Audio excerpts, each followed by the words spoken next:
Hello दोस्तों, स्वागत है आपका हमारे यूट्यूब चैनल पर एक बार फिर। और दोस्तों आज फिर हम लेकर आए हैं हिस्ट्री के मोस्ट इम्पोर्टेंट क्वेश्चन। तो चलिए देखते हैं दोस्तों, इतिहास के महत्वपूर्ण प्रश्न जो परीक्षा में बार बार आते हैं और यूपी पीसीएस और यूपी पुलिस के लिए बहुत ही महत्वपूर्ण क्वेश्चन हैं।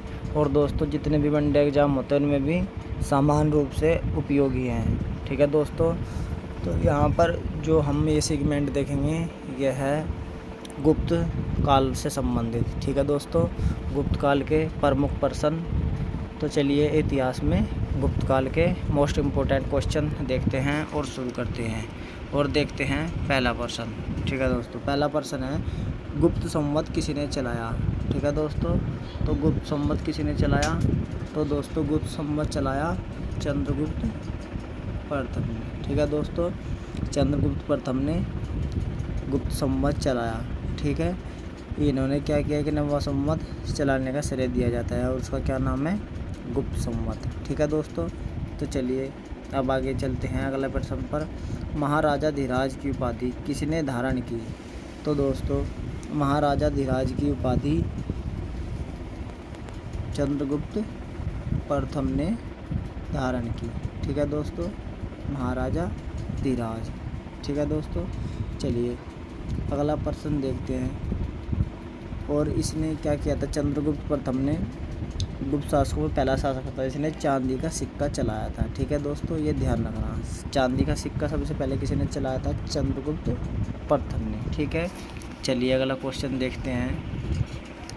अगला प्रश्न है मोस्ट इम्पोर्टेंट है, भारत का नेपोलियन किसे कहा जाता है। तो दोस्तों भारत का नेपोलियन समुद्रगुप्त को कहा जाता है। ठीक है दोस्तों, और उसकी विजयों के कारण ठीक है उसे भारत का नेपोलियन कहा जाता है। ठीक है, और ये किसने कहा था, और ये कहा था एक इतिहासकार थे विंसेंट स्मिथ। ठीक है, उसने भारत का नेपोलियन समुद्रगुप्त को कहा था। ठीक है दोस्तों, चलिए अगला क्वेश्चन देखते हैं। कवि हरिसेन किसके दरबारी कवि थे। तो दोस्तों कवि हरिसेन समुद्रगुप्त के दरबारी कवि थी। ठीक है दोस्तों, और इन्होंने प्रयाग प्रशस्ति लिखी थी। ठीक है, और उसकी विजयों का वर्णन भी किया था। तो हरिसेन समुद्रगुप्त के समय के कवि थे, मतलब राज दरबारी कवि थे। ठीक है दोस्तों, चलिए अगला क्वेश्चन देखते हैं। अगला प्रश्न है भारत का नेपोलियन समुद्रगुप्त को किसने कहा था। तो दोस्तों अभी भी देखा हमने पिछले इसमें, तो ये कहा था विंसेंट स्मिथ ने। ठीक है दोस्तों, विंसेंट स्मिथ ने कहा था, और ये समुद्रगुप्त की विजयों के कारण कहा था कि भारत का नेपोलियन कौन है, समुद्रगुप्त। ठीक है, चलिए अगला क्वेश्चन देखते हैं। कवि हरिसेन प्रयाग प्रशस्ति लेख में 7वें श्लोक में किसकी विजय का वर्णन करते हैं।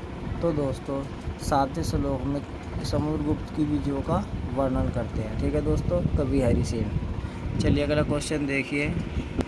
अगला क्वेश्चन है किसे सिक्कों पर वीणा बजाते चित्रित किया गया है।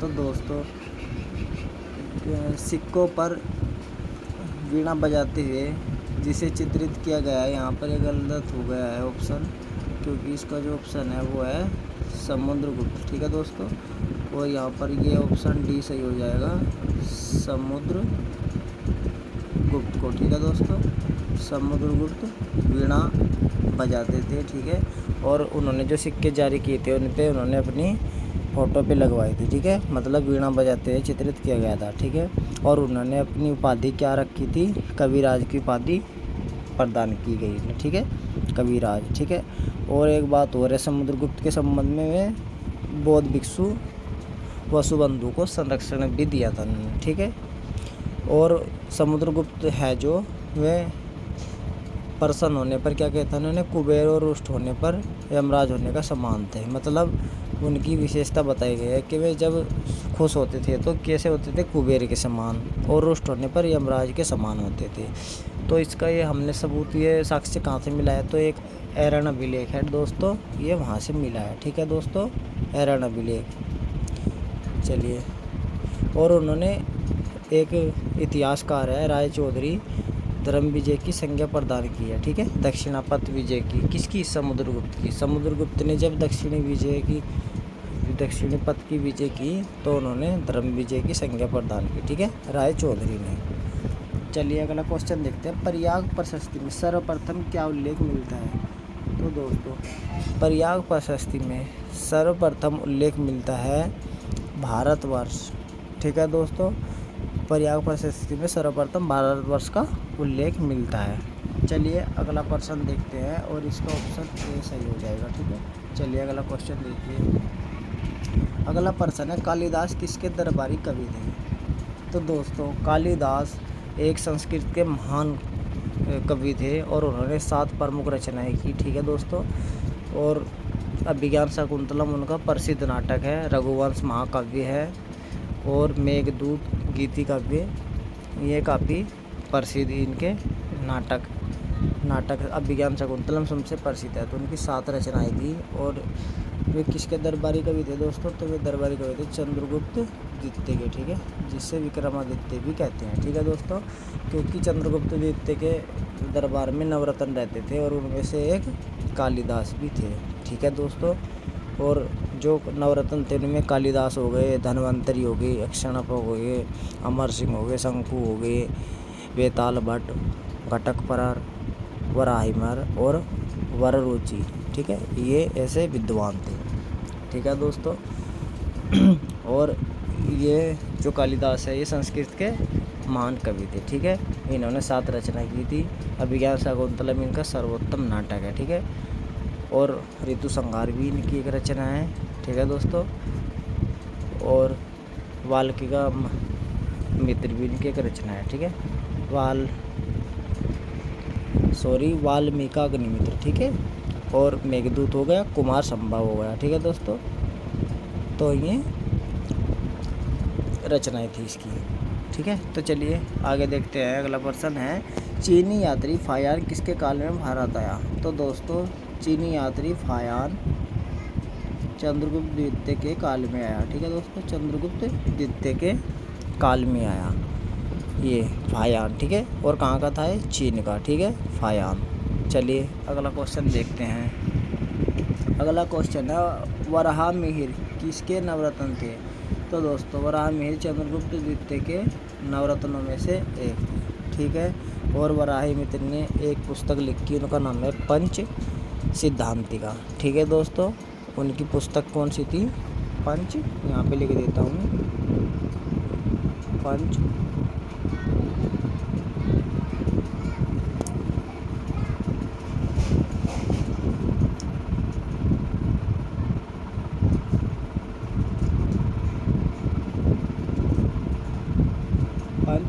सिद्धांतिका। ठीक है दोस्तों, ये इनकी पुस्तक थी। ठीक है, इनकी वराहमिहिर। ठीक है, और ये किसके शासन में थे? चंद्रगुप्त विक्रमादित्य के शासनकाल में क्या थे? उनके जो एक मंडली थी नवरत्न की, उनमें से एक थी। ठीक है, नवरत्न। ठीक है, चलिए अगला प्रश्न देखिए।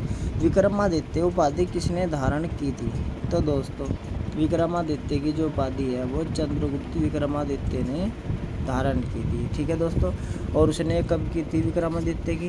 इसने क्या किया था? सकोपर विजय के बाद चंद्रगुप्त द्वितीय ने विक्रमादित्य की उपाधि धारण की थी। ठीक है फ्रेंड्स, ये ध्यान रखना, जब सकोपर इसने जीत अर्जित की थी। ठीक है, उसके बाद ही विक्रमादित्य की इसने उपाधि धारण की थी। चलिए दोस्तों अगला प्रश्न देखते हैं। अगला प्रश्न है गुप्त वंश का राजकीय चिन्ह क्या था? ठीक है दोस्तों, तो गुप्त वंश का जो राजकीय चिन्ह था वो था दोस्तों गरुड़। ठीक है, और ये गुप्त जो थे कुषाणों के सामंत थे। ठीक है, क्या थे? कुषाणों के सामंत थे। ठीक है, और एक बात हो रहा है, जो ये गुप्त काल है इसमें क्या होता था? जो गुप्त साम्राज्य का सबसे बड़ा अधिकारी होते थे कुमारात्य कहते थे। ठीक है, चलिए अगला प्रश्न देखिए। इतिहास किसके काल को प्राचीन इतिहास का स्वर्ण काल कहा जाता है? ठीक है दोस्तों, तो प्रश्न स्वर्ण काल से संबंधित है। यदि प्रश्न इस तरह है कि प्राचीन भारत का स्वर्ण काल किसे कहते हैं? ठीक है दोस्तों, प्राचीन भारत का स्वर्ण काल किसे कहते हैं? तो लिखना है गुप्त काल को। ठीक है दोस्तों, गुप्त काल। ठीक है, और यदि पूछे कि गुप्त काल में किस शासक के काल को स्वर्ण काल कहते हैं? ठीक है, जैसे मेरा प्रश्न है तो वो होगा चंद्रगुप्त द्वितीय। ठीक है, या चंद्रगुप्त विक्रमादित्य को गुप्त काल का स्वर्ण काल कहते हैं। और प्राचीन इतिहास के भारत का भी स्वर्णकाल कहते हैं। ठीक है, और इसमें क्या होता था, इसमें निगम, पूर्णगण तथा श्रेणी गुप्त काल में व्यापारी शिल्पियों के संगठन थे। ठीक है, इस तरह के संगठन थे। और इसमें क्या हुआ, रामायण और महाभारत के जो अंतिम भाग है उनका संकलन का भी इसमें ही हुआ संकलन। ठीक है, और इसमें बहुत सारी रचनाएं भी हुई, क्योंकि ये साहित्य के हिसाब से भी बहुत ही ज़्यादा प्रसिद्ध है। ठीक है, जैसे इसमें कालिदास हो गए लेखक, विशाख दत्त हो गए, विशाख दत्त की मुद्रा राक्षस पुस्तक है, दंडी हो गए, बाणभट्ट हो गए, विष्णु शर्मा, आर्यभट्ट, वराहमिहिर। तो इस तरीके से महान विद्वान थे इनके उसमें। ठीक है, तो साहित्य के हिसाब से भी ये स्वर्णकाल है। ठीक है दोस्तों, चलिए अब हम अगला प्रश्न देखते हैं। अगला प्रश्न है, मुद्रा राक्षस किसकी रचना है? तो दोस्तों मुद्रा राक्षस है विशाख दत्त की रचना। ठीक है, ये संस्कृत की रचना है और मुद्रा राक्षस की रचना है। ठीक है दोस्तों, मुद्रा राक्षस रचना है, और ये इसमें चंद्रगुप्त मौर्य के बारे में भी मिलता है। ठीक है, विशाख दत्त एक लेखक थे। ठीक है, संस्कृत के। चलिए अगला क्वेश्चन देखिए। द्वितीय मगध साम्राज्य का संस्थापक किसे कहा जाता है? ठीक है दोस्तों, तो द्वितीय साम्राज्य का संस्थापक चंद्रगुप्त प्रथम को कहा जाता है। ठीक है दोस्तों, चंद्रगुप्त प्रथम को द्वितीय मगध साम्राज्य का संस्थापक माना जाता है। ठीक है, लेकिन किस स्थापना से ने गुप्त वंश की, लेकिन द्वितीय मगध साम्राज्य की स्थापना की संज्ञा भी से दी जाती है संस्थापक की। ठीक है दोस्तों, और दोस्तों ये संज्ञा किसने दी? हेमचंद राय चौधरी ने। ठीक है, ये हैं इतिहासकार हेमचंद राय चौधरी। ठीक है दोस्तों, ये इतिहासकार है, इन्होंने चंद्रगुप्त प्रथम को, ठीक है, किसका संस्थापक माना? द्वितीय मगध साम्राज्य का। ठीक है दोस्तों, मतलब कि जो गुप्त साम्राज्य है उसको क्या नाम दे दिया है? द्वितीय मगध साम्राज्य। किसने? हेमचंद राय चौधरी ने। ठीक है दोस्तों, इस तरीके से भी प्रश्न पूछा जा सकता है। चलिए अगला क्वेश्चन देखते हैं। अगला क्वेश्चन है, समुद्रगुप्त ने कितनी स्वर्ण मुद्राएं जारी की? ठीक है दोस्तों, तो स्वर्ण मुद्राएं कितनी जारी की? 6। चलिए अगला क्वेश्चन देखिए। हुणों पर विजय प्राप्त किसने की? तो हुणों पर जो विजय प्राप्त की दोस्तों वो स्कंदगुप्त ने की। ठीक है, स्कंदगुप्त ने की। और ये भी प्रश्न आता है कि किसके समय में हुणों ने आक्रमण किया? तो दोस्तों स्कंदगुप्त के समय में हुणों ने आक्रमण किया। ठीक है, ये मोस्ट इम्पोर्टेंट प्रश्न है। चलिए आगे देखते हैं। अगला प्रश्न है, गुप्त वंश का संस्थापक कौन था? तो दोस्तों गुप्त वंश का संस्थापक चंद्रगुप्त प्रथम था। ठीक है दोस्तों, कौन था? चंद्रगुप्त प्रथम को माना जाता है। ठीक है दोस्तों, और दोस्तों गुप्त वंश का पहला राजा चंद्रगुप्त प्रथम ही था, जिसने अपने राज्य को पूर्ण स्वतंत्र कर महाराजाधिराज की उपाधि धारण की। ठीक है दोस्तों, और इसे गुप्त वंश का वास्तविक संस्थापक माना जाता है।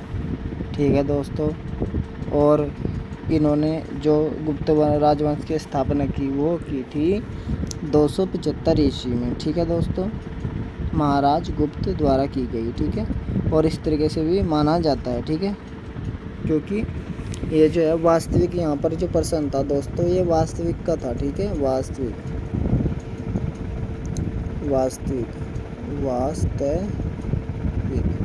ठीक है, वास्तविक संस्थापक। ठीक है दोस्तों, तो चंद्रगुप्त प्रथम वास्तविक संस्थापक माने जाते हैं। ठीक है, वैसे गुप्त राजवंश की स्थापना किसने की थी? महाराज गुप्त ने। ठीक है दोस्तों, और कब की थी महाराज गुप्त ने? 275 ईस्वी में। ठीक है दोस्तों, ईस्वी में। ठीक है, कौन थे? महाराज गुप्त।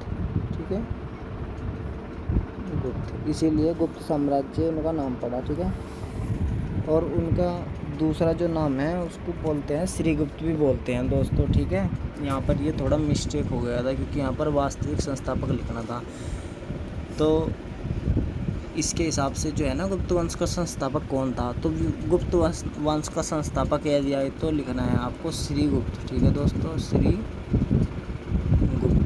ठीक है, श्रीगुप्त। और यदि वास्तविक पूछे तो चंद्रगुप्त प्रथम। ठीक है दोस्तों, तो चलिए अब अगले प्रश्न पर चलते हैं, जो आज का लास्ट प्रश्न है इसका।